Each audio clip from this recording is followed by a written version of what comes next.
Peristiwa lain, saudara, kebakaran menghanguskan bangunan gudang yang ada di Kelurahan Koang Jaya, Kecamatan Karawaci, Tangerang, Banten.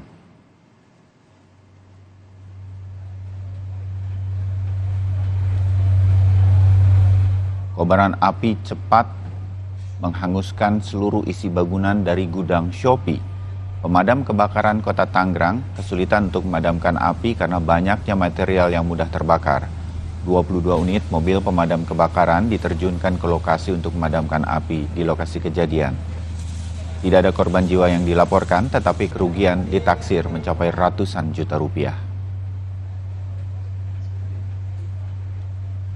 Informasi awal adalah ini gudang Shopee. Kondisi di dalam sendiri Pak, bagaimana Pak? Kondisi di dalam kita sudah melokalisir api supaya tidak melembet ke asrama dan juga rumah di sebelahnya. Ini tengah aktivitas atau bagaimana? Kemungkinan ini cuma transit. Kemungkinan ini cuma transit. Kayak gudang gitu. Kayak gudang ya, gudang Shopee. Jadi isinya apa aja nih di dalamnya? Ini macam-macam, banyak payung segala macamnya banyak. Jadi banyak bahan mudah terbakar Banyak juga ya? bahan mudah terbakar. Armada kita sudah 22 unit. Personil kita hampir 120. Saudara, sampai Rabu malam, tim damkar masih berjibaku untuk memadamkan api yang menghanguskan gudang Shopee di Karawaci, Tangerang, Banten. Banyaknya bahan-bahan yang mudah terbakar mengakibatkan api sulit dipadamkan. Meski demikian, api akhirnya bisa dikendalikan sehingga tidak merembet ke pemukiman warga.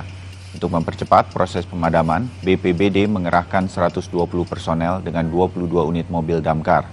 Diduga korsleting menjadi penyebab kebakaran ini. Di dalam gudang ini barang-barang plastik yang mudah terbakar, tapi dia bentuknya sudah dalam bentuk kemasan baku, bukan plastik yang seperti botol, bukan. Jadi plastik-plastik yang sudah padat sehingga itu menyulitkan untuk dipadamkan. Untuk penyebabnya konsleting listrik atau arus pendek.